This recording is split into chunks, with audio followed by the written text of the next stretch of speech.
FMI bikonoto ani nani tomi murumuru duru lasili amuko ke ka bojala korji kunyumani ale woredala abu srajanta ma ambe tatelela ne be mbolo mba karika du be boni seben folo munye ukama ko soir de bamako seben ke ba atoko de laya jara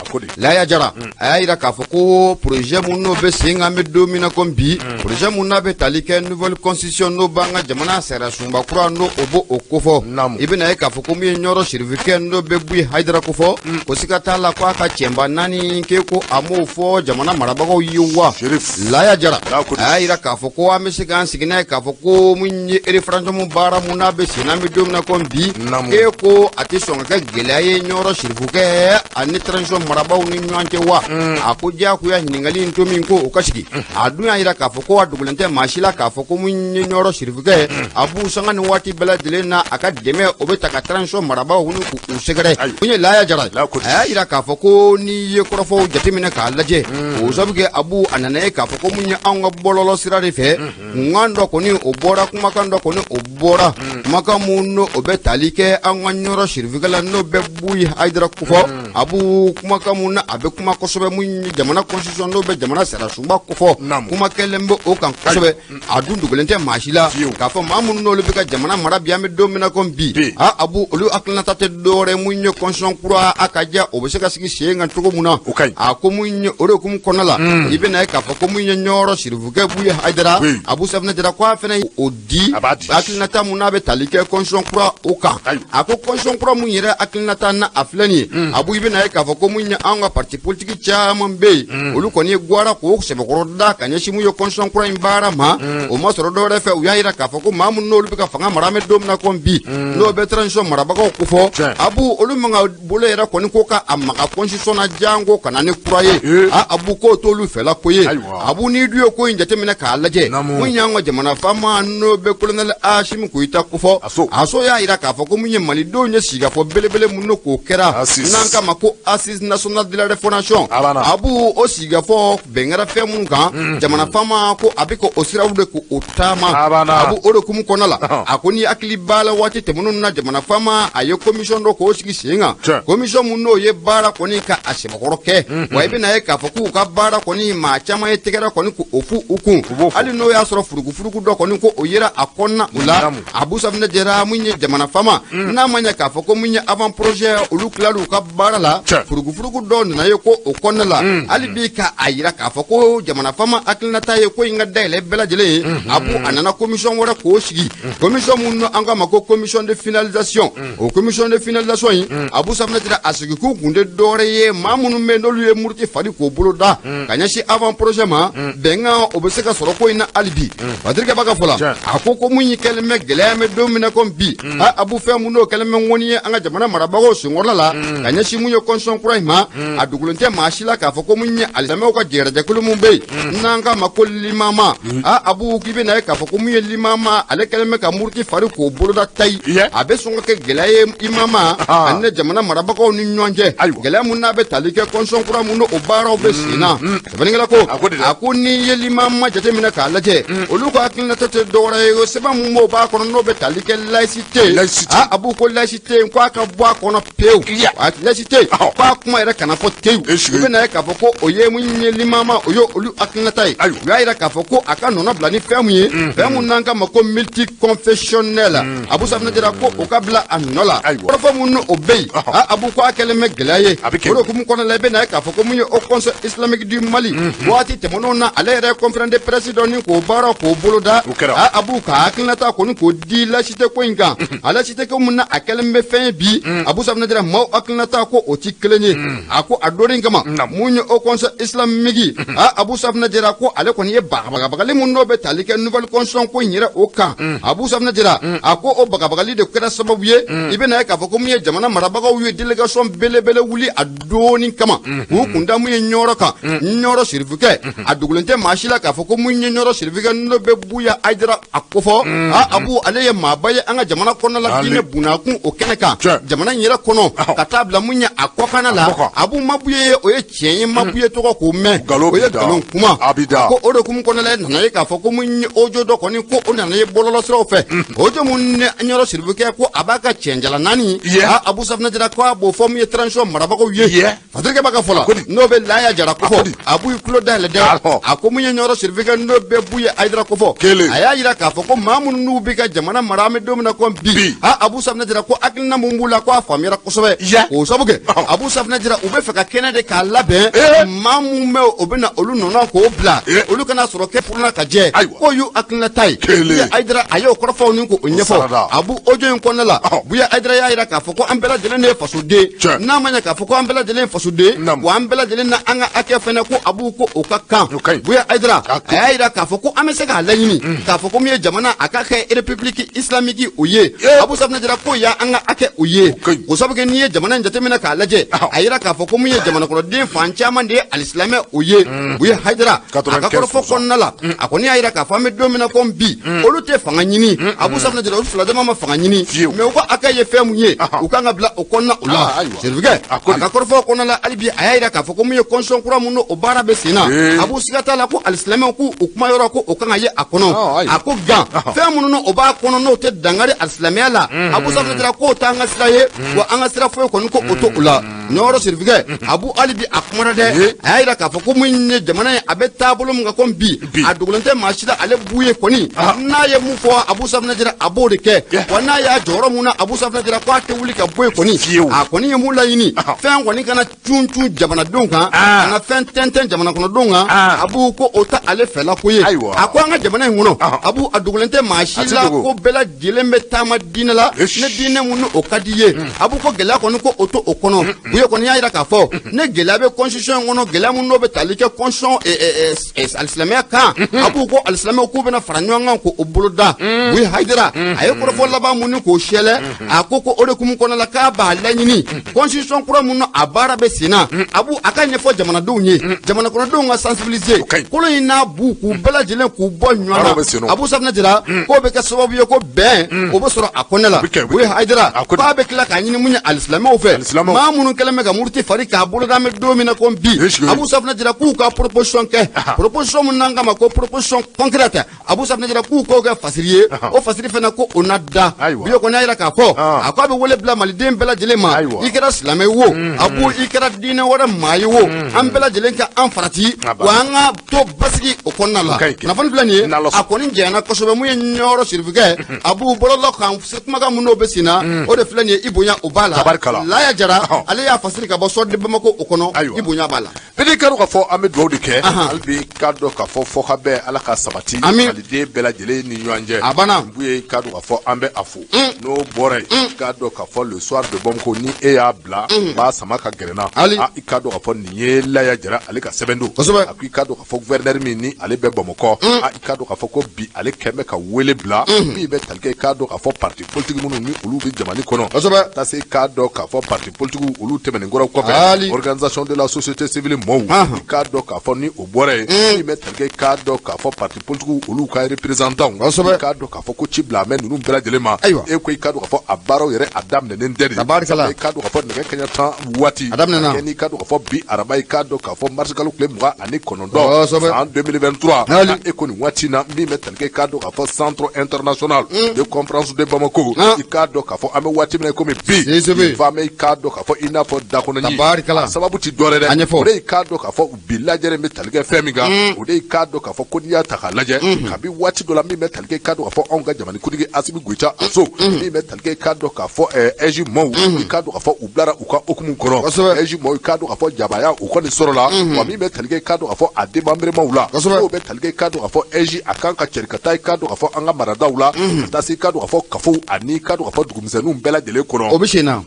o baaraw olu bɛ sen na kuma n'a ma ɲɛ k'a fɔ ko olu baaraw bɛ sen na i ka dɔn k'a fɔ a bɛɛ lajɛlen a bɛ daminɛ Bamakɔ yan fɔlɔ kuma i ka dɔn k'a fɔ gouverneur min ni a bɛ Bamakɔ a kɛ bɛ ka ci bila i ka dɔn k'a fɔ nin maa kofɔlenw ma kɛrɛnkɛrɛnnenya i ka dɔn k'a fɔ parti politique ka taa se i ka dɔn k'a fɔ société civile ma i ka dɔn k'a fɔ maa o maa ni olu da bɛ don i ka dɔn k'a fɔ kalafilikow la walasa i ka dɔn k'a fɔ min ni o bɛ wele ko partage o ye i ka dɔn k'a fɔ maa minnu ni olu kan ka di hakɛ bɛɛ lajɛlen ma walasa i ka dɔn k'a fɔ EJ a démembrement olu bɛ se ka sigi i ka dɔn k'a fɔ Bamakɔ a commune 6 kɔnɔ taa se i ka dɔn k'a fɔ Bamakɔ yɛrɛ a district ba o ma min bɛ tali kɛ i ka dɔn k'a fɔ gouverneur la kelen kɔrɔ kɔfɛ ka ci bila maaw ma i ka dɔn k'a fɔ baara in a bɛ daminɛ bi wa n'i ka dɔn k'a fɔ baara in ni a daminɛna bi a bɛɛ lajɛlen kun ye i ka dɔn k'a fɔ fɛɛrɛ ni dabali bɛɛ lajɛlen ka se ka tigɛ min bɛ tali kɛ i ka dɔn k'a fɔ élection na a bɛ se ka kɛ fɛn ye fɛn min ni a bɛ kɛ fɛn sabatilen laya jɛra i ka dɔn k'a fɔ sɛbɛnnikɛla a k'i ka dɔn k'a fɔ colonel Asimi Goïta a ye décret ta décret min ni o kɛra sababu ye i ka dɔn k'a fɔ a tɛ tɛmɛ hali kalo damadɔ kan i ka dɔn k'a fɔ collège min bɛ yen ni o bɛ wele ko collège i ka dɔn k'a fɔ collège i ka dɔn k'a fɔ de l'autorité indépendante de la gestion des élections n'o ye EJ i ka dɔn k'a fɔ Asimi Goïta a ye i ka dɔn k'a fɔ a validé décret tara i ka dɔn k'a fɔ k'a maaw bila u ka baaraw kɔnɔ bɛɛ lajɛlen bɛ a kalama k'a fɔ dɔw tɛmɛnenw na ni EJ ko i ka dɔn k'a fɔ ko a kɛra gɛlɛya belebele sabula i ka dɔn k'a fɔ proposition caman kɛra min bɛ tali kɛ i ka dɔn k'a fɔ EJ na Fatirima ka fɔ la ni o ye laya ye k'i ka dɔn k'a fɔ EJ ma dabɔ foyi kama min bɛ tali kɛ i ka dɔn k'a fɔ cakɛminɛn ka sigi walima cakɛda ka sigi min n'i ka dɔn k'a fɔ ale bɛ nin ɲɛsin ka dɔn k'a fɔ élection ko dɔrɔn de ma o EJ a nana o hukumu kɔnɔ wa i ka dɔn k'a fɔ ko wa ko jamana kɔnɔdenw yɛrɛ ka laɲini dɔ ye EJ ko in ye koyi sabula i ka dɔn k'a fɔ assise nationale pour la refondation waati min na i ka dɔn k'a fɔ o sigikafɔ baaraw kɛra min bɛ tali kɛ i ka dɔn k'a fɔ jamana kɔnɔdenw yɛrɛ la olu de y'a jira k'a fɔ ko EJ ko a baara kɛ nɔ a ka ɲi wa a bɛ se ka kɛ fɛn ye min ni i ka dɔn k'a fɔ élection jɛlen bɛ se ka kɛ jamana kɔrɔ o ma i ka dɔn k'a fɔ maa 15 olu de taara ka bila baara in na min bɛ tali kɛ i ka dɔn k'a fɔ maa 15 in na i ka dɔn k'a fɔ jamanakutigi yɛrɛ i ka dɔn k'a fɔ o ta ye maa 3 ye min bɛ tali kɛ i ka dɔn k'a fɔ ni o bɔra min bɛ tali kɛ premier ministre la maa 1 dira u ma n'o bɔra min bɛ tali kɛ i ka dɔn k'a fɔ conseil national de la transition maa 2 ye o ɲi ta ye ni n'o bɔra min bɛ tali kɛ i ka dɔn k'a fɔ o conseil des collectivités i ka dɔn k'a fɔ maa 1 i ka dɔn k'a fɔ ni o bɔra o conseil économique et social maa 1 dira u ma min bɛ tali kɛ i ka dɔn k'a fɔ société civile i ka dɔn k'a fɔ maa 4 baɲango i ka dɔn k'a fɔ parti politique maa 4 baɲango bɛ olu bolo wa i ka dɔn k'a fɔ société civile min bɛ tali kɛ i ka dɔn k'a fɔ maa 7 baɲango o bɛ olu bolo a kaw kɛ n'i y'a ta k'a lajɛ nin maa hakɛ fɔlen minnu filɛ nin ye a bɛɛ bɛ maa 15 ma ninnu de bɛ i ka dɔn k'a fɔ EJ i ka dɔn k'a fɔ a bureau ba la a ko i ka dɔn k'a fɔ a tɛ tɛmɛ hali waati jan kan min bɛ tali kɛ EJ yɛrɛ la i ka dɔn k'a fɔ ko u ye jabaya sɔrɔ wa i ka dɔn k'a fɔ passation yɛrɛ kɛra koyi min bɛ tali kɛ i ka dɔn k'a fɔ DG kɔrɔ la i ka dɔn k'a fɔ ni o ye direction générale des élections ye i ka dɔn k'a fɔ olu ye passation kɛ passation min bɛ tali kɛ i ka dɔn k'a fɔ maa kura minnu ni olu donnen filɛ baara la kɛrɛnkɛrɛnnenya i ka dɔn k'a fɔ Mustafa Cissé i ka dɔn k'a fɔ ale ye EJ o ɲɛmaa ye min bɛ tali kɛ i ka dɔn k'a fɔ passation kɔni kɛra i ka dɔn k'a fɔ u ni DG kɔrɔ cɛ sabula i ka dɔn k'a fɔ DG kɔrɔ de ka baara fanga kun ka bon anw ka élection na waati tɛmɛnenw na nka n'a ma ɲɛ k'a fɔ ko a remplacera n'a ma ɲɛ k'a fɔ a falenna ka kɛ nin cakɛda kura in ye o tuma maa kura minnu ni olu donnen filɛ baara la fɛn min bɛ tali kɛ a bolifɛnw na a n'a sɛbɛnfuraw k'u y'a bɛɛ lajɛlen cɛ k'a di i ka dɔn k'a fɔ Cissé ma nin waati in na a ka jan Cissé ni a ka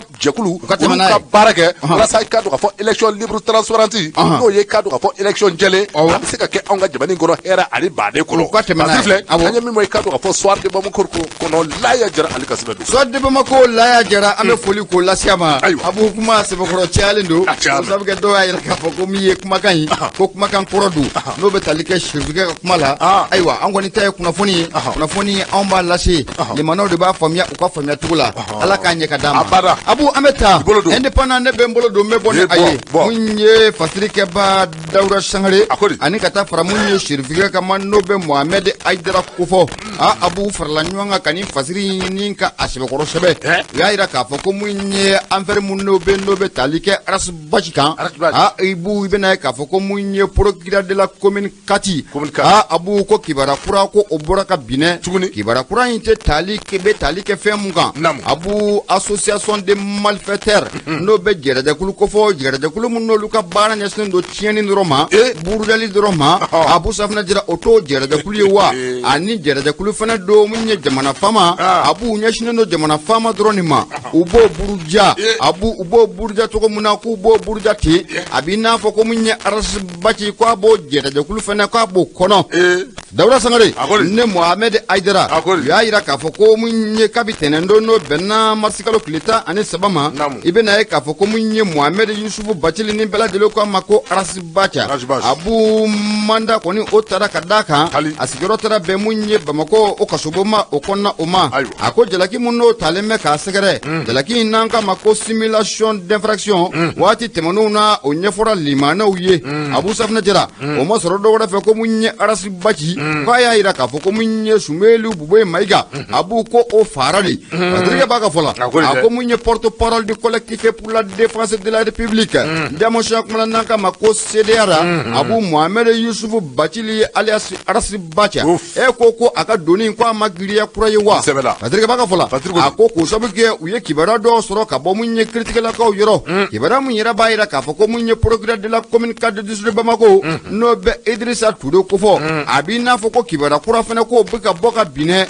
o kibaruya kura mun n'o bɛ tali kɛ association de malfaiteurs Abu Safinɛ Jara maa jugu dɔw ka fara ɲɔgɔn kan u ka baara ɲɛsinnen de dɔwɛrɛ ma ka jamana fama ni k'a buruja Abu a b'i n'a fɔ nin fɛnɛ ye jalaki ye mun bɛ kɔn ka ta ka Arasi Baci ni ka a sɛgɛrɛ Patrick b'a ka fɔ la a ko hakili lajiginna a ko ni hakili b'a la jɛrɛjakulu mun bɛ n'an ka ma ko Asma CFR Asma CFR Abu Safinɛ Jara olu ka 3e conférence nationale o kɛnɛ kan mun ye Mohamed Bacili ni bɛɛ lajɛlen k'a ma ko Arasi Baci Abu a ye kɔrɔfɔ a y'a ta te cari a y'a yira k'a fɔ ko mun ye Sumelu Buboye Maïga Abu ko Sumelu Buboye ma k'a ma sa a yɛrɛ ma koyi wa ko a fara de k'o de kan ka fɔ ko Sumelu Buboye Maïga ko a fara de sɛbɛnnikɛla ko a ko o kɔrɔfɔ mun n'o bɔra Mohamed Yusufu Bacili Arasi Baci da kɔnɔ Abu o de kɛra sababu ye mun ye tɛnɛndon marsikalo kileta ani saba mandat de dépôt kɔni o taara ka da ka commune 4 o tribunal fɛ o sabu ka ko mun ye simulation d'infraction wa a ka kiiriw baara bɛɛ lajɛlen bilalen don ka mun ye juin kalo kileta ani saba ma kɔnɔ san 2023 ani saba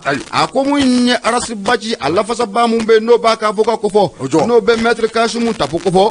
Abu maître Kasimu Tapo a fɛnɛ a kumara a y'a yira k'a fɔ ko mun ye kɔrɔfɔ mun na a bɔlen filɛ nin ye Arasi Baci da kɔnɔ Abu ko in kɛra politiki kɛnɛ de kan wa k'a kan ka bila politiki minɛ o de kɔnɔna la Mohamed Yusufu Bacili k'a ka nin kɔrɔfɔ in k'a kan ka bila politiki minɛ de kɔnɔna la ko a ko fana tɛmɛnen kɔfɛ ka bɔ ye mun ye Kasimu Tapo a y'a yira k'a fɔ ko mun ye Arasi Baci y'a yira k'a fɔ ko kiiri mun de kɛra k'ale bolo ko mun ye procureur général k'o kan ka enquête dɔ de k'o dayɛlɛ enquête mun n'a bɛ tali kɛ Buboye kɔni o ka fatuli kan nka mun ye Kasimu Tapo a kɔni y'a yira k'a fɔ ko ale bɛna wulikajɔ ni cɛsiri bɛɛ lajɛlen k'o kɛ yanni juin kalo kileta ani saba san 2023 cɛ Abu liberté provisoire n'o bɛ fiɲɛ bɔ ye o da bɛ se ka di mun ye Arasi Baci ma cogo min na kunnafoni filɛ nin ye Abu an y'a sama ka bɔ indépendant ale kɔnɔ mun ye fasirikɛ ba Dawuda Sangare ani ka taa fara Serifukɛ ka Mohamed Aidara ni bonya o b'a la tabarikala bɛɛ ka dɔn ka fɔ Dawuda Sangare ani Serifukɛ an bɛ u fɔ k'u waleɲuman dɔn n'i y'ale bila min bɛ talikɛ k'a dɔn k'a fɔ ɲɛdankura Nouvelle Horizon bɛɛ bolo don ka bɔ ni a ye i k'a dɔn k'a fɔ Seydou Konate ale ka sɛbɛn don a ko i k'a dɔn k'a fɔ min ni o bɛ wele ko lutte contre l'exploitation illégale d'or n'o ye i k'a dɔn k'a fɔ sanu maa minnu bɛ yen i k'a dɔn k'a fɔ ni olu tun bɛ ka anw ka jamana k'a sanu k'a sonya min bɛ talikɛ k'a dɔn k'a fɔ maa tan jaciw la i k'a dɔn k'a fɔ ko tɛgɛ tara ka da olu kan nka min n'i k'a dɔn k'a fɔ a kɛra kangaba olu mara kɔnɔna la Pasiriba ka fɔ la i k'a dɔn k'a fɔ ko kabi san 2021 i k'a dɔn k'a fɔ min ni a bɛ wele ko opération Mali sanu ko i k'a dɔn k'a fɔ Mali sanu ko i k'a dɔn k'a fɔ n'i k'a dɔn k'a fɔ n'i y'a ta k'a lajɛ maa min bɛ yen i k'a dɔn k'a fɔ ni o bɛ a branche ɲɛma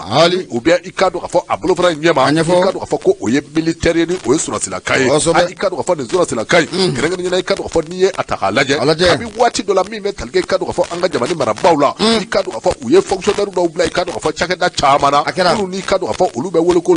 haut fonctionnaire de la défense i ka dɔn k'a fɔ ko n'i ye an ka cakɛda in caman da k'a lajɛ i ka dɔn k'a fɔ ko o dɔ bɛ a bɛɛ lajɛlen na i ka dɔn k'a fɔ nin cakɛda min filɛ nin ye i ka dɔn k'a fɔ ni o ye ministère des mines et de l'eau min bɛ tali kɛ i ka dɔn k'a fɔ colonel major Nicolas Cissé ye i ka dɔn k'a fɔ colonel major Nicolas Cissé ale de i ka dɔn k'a fɔ a ka cɛdenw k'u ye wulikajɔ k'u sɛbɛn kɛ kɛrɛnkɛrɛnnenya i ka dɔn k'a fɔ direction nationale de la géologie et des mines i ka dɔn k'a fɔ o cakɛlaw ka taa se i ka dɔn k'a fɔ haut fonctionnaire ma n'o ye i ka dɔn k'a fɔ Nicolas Cissé ye n'u ye wuli ka jɔ kɛ ka taa don kangaba ale kungo kɔnɔ min bɛ tali kɛ ka don ka fɔ exploitation illégaux dɔw la maa minnu bɛ i ka don ka fɔ ni u yamaruyalen tɛ n'a ka jan i ka don ka fɔ u bɛ ka an ka jamana sanu k'a suɲa hali bi wa ka don ka fɔ hali bi ko a baara cɛjugu ko a bɛ sen nɔ n'a ka jan i ka don ka fɔ kabi waati dɔ la min bɛ tali kɛ i ka don ka fɔ an marabaw la ninnu ye décret dɔ bɔ k'a bi tandali décret in kɔnɔna na i ka don ka fɔ maa si yamaruyalen tɛ bilen min n'i ka dɔn k'a fɔ i ni sanubɔ i ni a ka kan sabula i ka dɔn k'a fɔ tɛmɛsira dɔw de bɛ yen min bɛ tali kɛ i ka dɔn k'a fɔ an marabaw la olu ye o tɛmɛsiraw caman fɔ o kuma i ka dɔn k'a fɔ ko n'i ye tɛmɛsiraw ta k'a lajɛ tɛmɛsira ninnu bɛ kɛ sababu ye i ka dɔn k'a fɔ maa caman de bɛ yen minnu n'i ka dɔn k'a fɔ u bɛ dɛsɛ i ka dɔn k'a fɔ ka baara in kɛ wa n'a ta o ta i ka dɔn k'a fɔ kabi décret in bɔra ka bin an ka jamana ɲɛmaaw fɛ k'a daminɛ o dɔw la ka se sisan ma hali bi i ka dɔn k'a fɔ ko maa dɔw de bɛ yen minnu n'i ka dɔn k'a fɔ hali bi ko olu bɛ ka anw ka sanu k'a suɲa i ka dɔn k'a fɔ kɛrɛnkɛrɛnnenya kangaba ale mara kɔnɔ dugu min bɛ yen ka dɔn k'a fɔ ni u bi a wele ko nunga i ka dɔn k'a fɔ ale bɛ kangaba o cercle kɔnɔ a min bɛ tali kɛ k'a dɔn k'a fɔ nin dankɔrɔba in na n'o ye colonel major i ka dɔn k'a fɔ Nicolas Cissé ani ka dɔn k'a fɔ direction nationale de la géologie et des mines Mɔw i ka dɔn k'a fɔ taama bere ta koyi i ka dɔn k'a fɔ ko nin ye a siɲɛ caman de ye min bɛ tali kɛ k'a dɔn k'a fɔ ko exploitation illégaux caman de bɛ minɛ o kuma i ka dɔn k'a fɔ nin sababu la min bɛ tali kɛ maa tan baɲango la i ka dɔn k'a fɔ ko u ye olu minɛ i ka dɔn k'a fɔ des nationalités étrangères o tɛ dunanw ye wa o tɛ dunanw don awɔ olu de bɛ yen o b'a bɔ cogo min ja i bɛ permis de recherche d'u ma u bɛ t'o kɛ permis d'exploitation mun b'a kɛ ten nin o de don min bɛ tali kɛ i ka dɔn k'a fɔ Seydou Konate la a ko i ka dɔn k'a fɔ des nationalités étrangères n'o ye i ka dɔn k'a fɔ dunanw ye i ka dɔn k'a fɔ ko tɛgɛ tara ka taa u ka ngami i ka dɔn k'a fɔ Nicolas Cissé ani a ka maaw fɛ min bɛ tali kɛ i ka dɔn k'a fɔ o ma da o ma koyi min bɛ tali kɛ i ka dɔn k'a fɔ u ka matériel la n'o y'u ka baarakɛ minɛnw ye minɛn minnu bɛ yen ni olu bɛ sanu bɔ u fɛ k'u ye olu caman minɛ kɛrɛnkɛrɛnnenya i ka dɔn k'a fɔ min ni o bɛɛ wele ko pelle n y'a dɔn k'a fɔ o na kɛ mansinba dɔ ye i ka dɔn k'a fɔ ko u y'o minɛ bi kɔpu fila baɲango bɛ u bolo k'u y'o fana minɛ u la koyi min bɛ tali kɛ k'a dɔn k'a fɔ tricycle la n y'a dɔn k'a fɔ o na kɛ bolifɛn sen sabaw ye katakataninw k'u y'o caman fana minɛ u la ka taa se k'a dɔn k'a fɔ groupe électrogènes ma ninnu bɛɛ lajɛlen tun ye minɛn ye minɛn minnu ni u bɛ u bolo u ka dɔn d'a ma ni u bɛ ka baara kɛ ni u ye parce que b'a k'a dɔn k'a fɔ ni o ye Seydou Konate a ko i ka dɔn k'a fɔ kabi san 2021 waatiw la min bɛ tali kɛ k'a dɔn k'a fɔ nin département kelen in na n'o ye nin cakɛda kelen ye k'u ye wuli ka jɔ kɛ fana wa i ka dɔn k'a fɔ maa caman de bɛ yen minnu n'i ka dɔn k'a fɔ tɛgɛ tara ka da olu kan ngami wa an bɛ waati min na komi bi maa minnu bɛ yen i ka dɔn k'a fɔ ni tɛgɛ tara ka da u kan sabula i ka dɔn k'a fɔ jamana sanu u bɛ k'a suɲa min bɛ tali kɛ ka taa n'a ye u ka jamana kɔnɔ ka taa labɔ ye ka taa labaara ye i ka dɔn k'a fɔ fɛn dɔ min ni a tɛ bɛn koyi maa kunfɔlɔ minnu ni olu minɛna i ka dɔn k'a fɔ ko olu bɛ justice ni o bɛ tali kɛ i ka dɔn k'a fɔ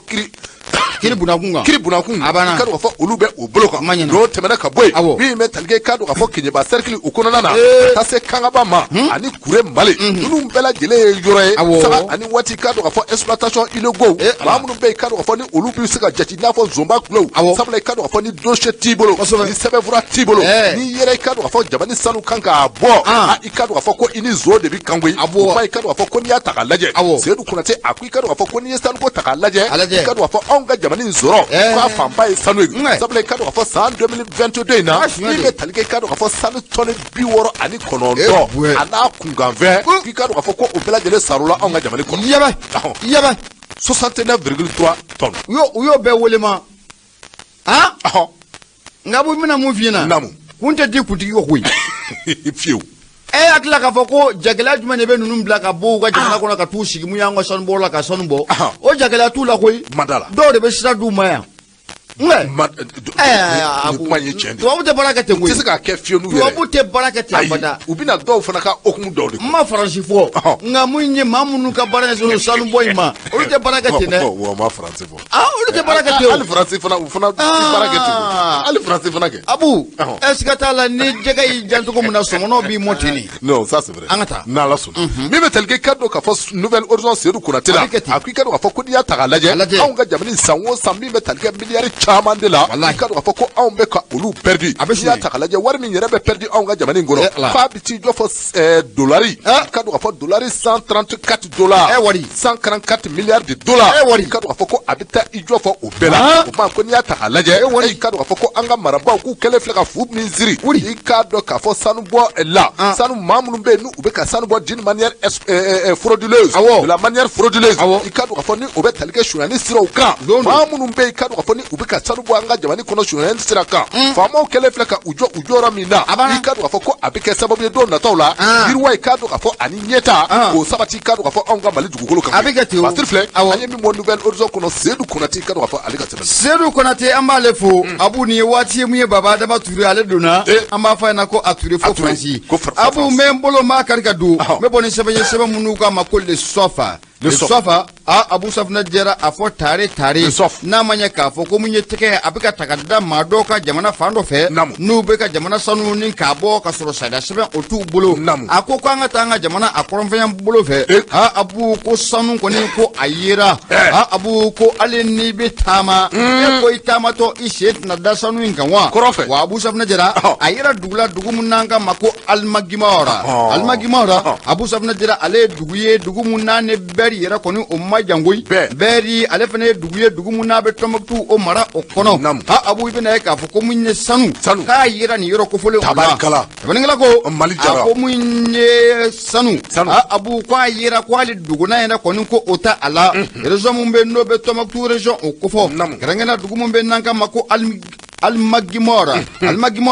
Abu Safinɛ Jara n y'o f'i ɲɛna ale ye dugu ye a bɛ commune de Bɛri fɛ a ko n'i y'a jateminɛ k'a lajɛ Abu ko nin kibaruya in bɔ ka bin Abu ani duguladenw ka tɛgɛrɛ k'o fɔ Abu ani mun ye maanifinw ka surutu k'o baara k'o bolo sanu ɲini o dabɔra a ko mun ye région de Tɔnbɔkutu Abu ko tare a ko kibaruya kura ko bɔra ka bin Tɔnbɔkutukaw Abu ko kibaruya kura ko o bɔra ka bin tayi kibaruya min n'a bɛ tali kɛ mun ye sanu na Abu ko sanu yɛrɛ kɔni ko a yera ko duguna yɛrɛ kɔni ko o t'a la koyi ko min de bɛri o kɔnɔ kɛnɛkɛnɛna mun yɔrɔ mun bɛ n'an ka ma ko Alimagimawara Abu Safinɛ Jara wa a yera kɛnɛ mun kan kɛnɛ mun n'an ka ma ko terrain plat Abu Safinɛ Jara ko siga t'a la ko a yera o de kan tabarikala ko a ko kabi tɛnɛn tɛmɛnen Abu Safinɛ Jara nin kibaruya in kɔni ko a cɛncɛla fantan naani bɛɛ lajɛlen ko o fɛ Abu ko a kɛra sababu ye mun ye duguladenw ko maa caman kelen tɛ ka wuli ka jɔ ni ko fari boloda nin waati in na wa u kunda yɔrɔ kofɔlen o kan tabarikala ko a ko a dogolen tɛ maa si la k'a fɔ ko mun ye région de Tɔnbɔkutu Abu ne o dugumalakolo ne nafamafɛnw b'a jukɔrɔ a caman den ko o de b'a jukɔrɔ i b'i miiri nafamafɛn o fɛn na dugumakɔrɔ jukɔrɔla la Abu k'a bɛɛ lajɛlen bɛ Tɔnbɔkutu a ko o de kama i bɛna ye k'a fɔ ko maa minnu bɛ yen n'olu ye dunan ye Abu ko Tɔnbɔkutu ko ka d'u ye kosɛbɛ koyi o sabu kɛ Tɔnbɔkutu ye dugu ye Abu Safinɛ Jara ko mun ye fɛn n'o bɛ nafa sɔrɔ fɛn kofɔ duguma jukɔrɔ Abu Safinɛ Jara k'o bɛ Tɔnbɔkutu ko a ko k'o de kɛlen bɛ sababu ye mun ye étranger caman b'i kunda mun ye Tɔnbɔkutu o mara o kɔnɔna o la a ko nin kɔni ye fɛn mun ye Abu kabi kibaruya in kɔni ko a bɔ ka bin Abu Safinɛ Jara ko wuli ka jɔ ko a bɛ sen na maa caman kɔni bɛ ka i sɛlɛ ka t'i garijɛgɛ ka taa a lajɛ n'o y'a sɔrɔ a ko k'a bɛ kɛ cogo min na Abu Safinɛ Jara yanni jamana marabagaw olu ka misijugu k'a ta giri ma nafolo filɛ nin an y'a sama ka bɔ le sof kɔnɔ bonya o b'a la tabarikala i ka dɔn k'a fɔ le sof i ka dɔn k'a fɔ n'i ye ale bila i ka dɔn k'a fɔ Delta News i ka dɔn k'a fɔ ne bɛ ale ta Delta News i ka dɔn k'a fɔ ko n'i y'a ta k'a lajɛ i ka dɔn k'a fɔ M Kamara ale ka sɛbɛn don a ko i ka dɔn k'a fɔ an ka taa poste min n'i ka dɔn k'a fɔ o ye péage ye i ka dɔn k'a fɔ péage a bɛ Kati i ka dɔn k'a fɔ péage min ni a bɛ Kati an bɛ waati min na komi bi i ka dɔn k'a fɔ min n'i ka dɔn k'a fɔ a bɛ wele ko duti n'o bɛ tali kɛ i ka dɔn k'a fɔ sigasagaw la kɛrɛnkɛrɛnnen i ka dɔn k'a fɔ bolifɛn minnu ni olu bɛ taa ni ka segin kɛ tigɛ min bɛ ta ka di i ka dɔn k'a fɔ o bolifɛnw ma i ka dɔn k'a fɔ ni tigɛ in ye 100 ye a b'i n'a fɔ tigɛ e ko tigɛ tɛ qualité fila ye de o b'o ko wagabonya in fɛnɛ o ko wagabonya wagabo wagabo ninnu wagabo kɔni an bɛ wagabo tɛgɛ ta nin sunkalo in na retard bɛ o sunkalo ko bɛ wagabo kan wagabonya la wa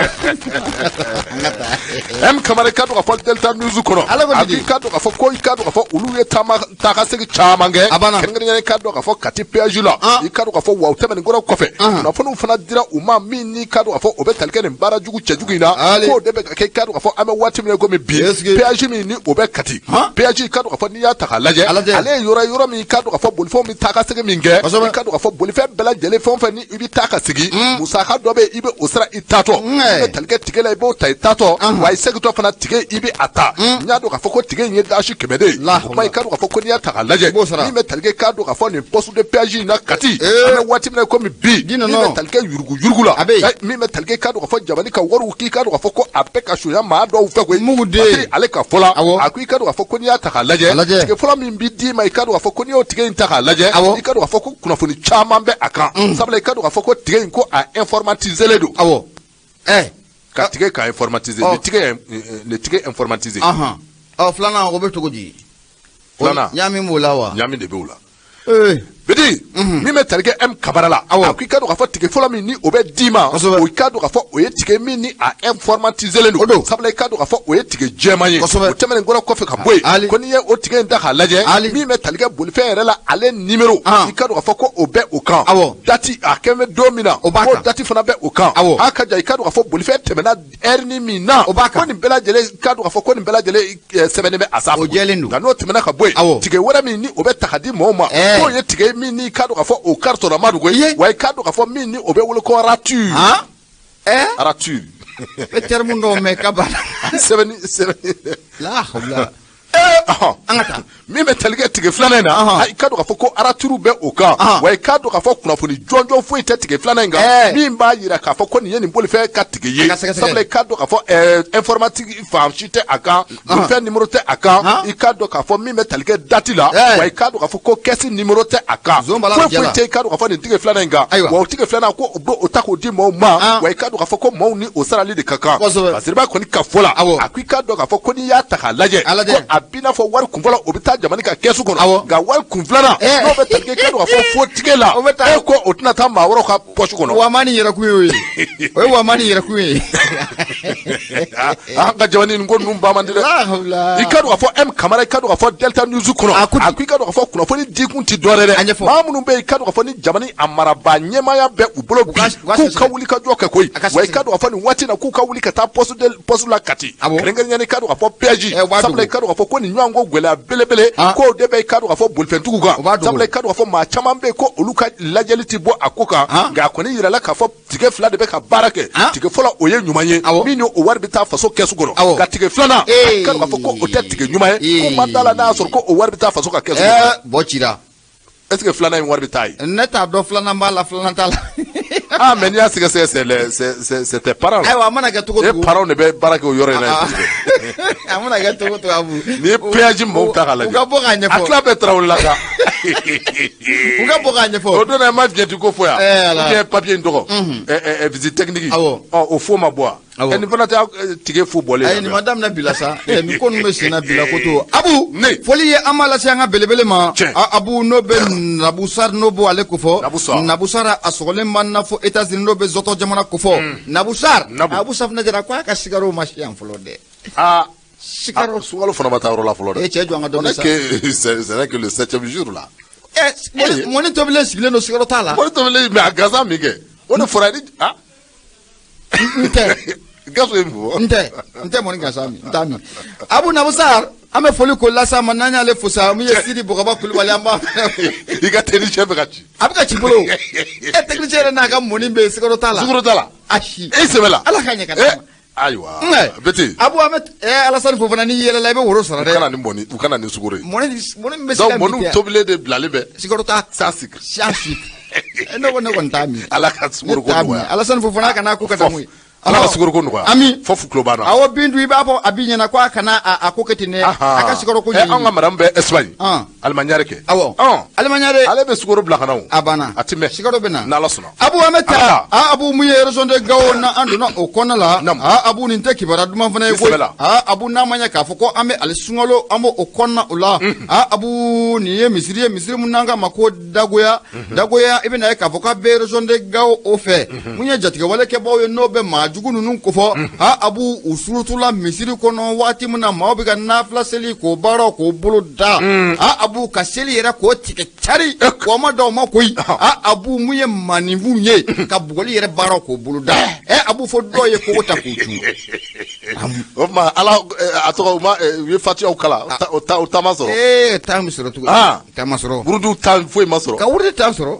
ala ka ɲɛ ka d'a ma nin sunkalo in nɔ Abu namɛ ma sɛbɛnnikɛla ko a ko mun ye tɛnɛn tɛmɛnen i bɛna ye k'a fɔ waati mun na maaninfinw kɔni u ye sun tigɛ abu ne sun tigɛra nafila seliw o baara o tɛ boloda wa waati mun na nafila seliw u bɛ k'o baara boloda misiri la misiri min ka ma ko dagoya ale yɛrɛ dugu ye ni mafili a bɛ Gawo o mara o kɔnɔna fɛ abu o waati kelen na maa minnu bɛ yen n'u tɛ siran Ala ɲɛ abu u ta Ala dɔn u ta a kira dɔn abu maaw b'u ka Ala wele la waati mun na seli yɛrɛ la abu u surutula misiri kɔnɔ abu safinɛ jɛra ɲangadi ni ye abu safinɛ jɛra mun ye alisilamɛw ye abu bugɔli le bolodalen kɔni filɛ nin ye koyi a ma ɲɛ dɔ ko fo dɔw taara k'u ka samara ne fulaw bɛɛ lajɛlen k'o to abu dɔw ye mun ye sentigɛ olu ye o kusaya olu y'o kusaya hali alimami ma alimami f'i ye dɛ ayiwa a fɔra ko fidèles kɔni parmi les fidèles il y a l'imam abu a ko nin kɛwale kɔni a ye ko siga t'a la ko a kɛra mun ye marisi kalo tile 27 wa abu safinɛ jira a kɛra mun ye mosquée de Dagowa région de Gawo o kɔnɔna u la sɛbɛnnikɛla ko a ko komi ye alisilamɛ yɛrɛ kuma ko bɛ se ka fɔ nin na cogo di abu n'i donna dugu kɔnɔ k'a dɔn k'a fɔ komi ye dugu ko alisilamɛ dugu don i bɛ misiri fɔlɔ de k'o ye abu ko ninnu ta in bɛ se ka kɛ ko alisilamɛya ye wa ko alisilamɛya kɔni ko o tɛ nin ye cogo si sɛbɛnnikɛla ko a ko in bɛ kɛ waati min na a y'a sɔrɔ dɔw dɛnnen bɛ kɛrɛfɛ olu y'a yira k'a fɔ ko mun ye nin jatigɛwale kɛbaa ninnu k'u nana moto de la abu safinɛ jira ko wa ko moto u nan'o jɔ waati mun na ka surutu misiri kɔnɔna la abu safinɛ jira ko gosili k'u dabɔra sɛbɛnnikɛla ko a ko wulikajɔ kɔni ko o kan ka kɛ walasa anw ka diinɛ labato yɔrɔw an bɛ don min na ko bi ko an ka wuli masiri tabɔ k'u ka wulikajɔ caman k'o kɛ walasa mun ye nin maa jugu ninnu u bɛ taa gɛlɛya ta ka maa minnu k'u sɛgɛrɛ ala bato la abu safinɛ jira gɛlɛya in bɛ se ka furan ka bɔ u dala cogo min na kunnafoni filɛ nin an y'a sama ka bɔ mun ye fasiri mun bɛ yen n'an k'a ma ko soir de Bamako i bonya o b'a la bɛɛ i ka dɔn k'a fɔ waati a sera yan'an ka taa a y'an ka nin kelen kuru an ka nin kuru abu le sɔfu ne bɛ n bolo don n bɛ bɔ ni a ye abu an bɛ taa falajɛ garabali la n'an taara falajɛ garabali la abu ko tɛgɛ tara ka da maa fila kan o maa fila in ka baara kun tɛ dɔwɛrɛ tasuma ka mun yɛrɛ k'a don min ye falajɛ garabali o kɔnɔ abu a ko duwakun tɛmɛnen n'a jɛra a na se fila i bɛna ye k'a fɔ ko mun ye finangani fila kɔni ko u tora munumunu na garabali yɛrɛ kɛrɛfɛ abu n'o bɛ falajɛ garabali n'o o b'o o kofɔ u tora munumunu na abu safinɛ jira sɔmin nana kɛ ni maa fila o la k'a ye k'a fɔ ko ninnu bɛ ka mun de labɛn nin yɔrɔ kofɔlen in na abu mun ye jɛrɛjɛkulu dɔ ye n'o bɛ finangani dɔw kofɔ olu taara tɛgɛ ta ka dɔw kan ti tari abu ŋaniyajugu minnu tun bɛ fɛ k'o baara k'o bolo da abu n'o bɛ tasuma mɛnɛni o kofɔ sugu yɛrɛ kɔnɔna la bolo taara ka da u kan a ko waati mun na bolo a taara ka da u kan abu safinɛ jira ko mun ye berekuru damadɔ kɔni ko o kɛra dɔw la a ko maa minnu n'u bolo taara ka da u kan ta abu waati mun na ɲininkali baaraw nana bolo da ko maa ninnu m'a yira k'a fɔ ko maa mun n'o y'olu ci kana tasuma kana mɛnɛ mun ye garabali la abu ko olu ka sinboba don u ka sinbo k'olu ka karamɔgɔba abu safinɛ jira ko de ye baara ka sira k'a di olu ma ko wa ko san o san ko karamɔgɔ kɔni ko a bɛ nin baara nin ka a kɛ wa abu safinɛ jira ko nin baara in ko n'a kɛra k'o bɛ kɛ sababu ye ko lafiya ko min ye ko karamɔgɔ n'a ka kalandenw k'olu b'o sɔrɔ kunnafoni filɛ nin an kɔni y'a bɔ le sɔf kɔnɔna la ayiwa an ye kalanikɛla ye an y'a laseli i y'a ye cogo min n y'a fɔ ten ala k'a ɲɛ ka kunnafoni filɛ nin an y'a sama ka bɔ le sɔf kɔnɔ i bonya b'a la a kun cɛ i tɛ i ka dɔn k'a fɔ an bɛ foli ta ka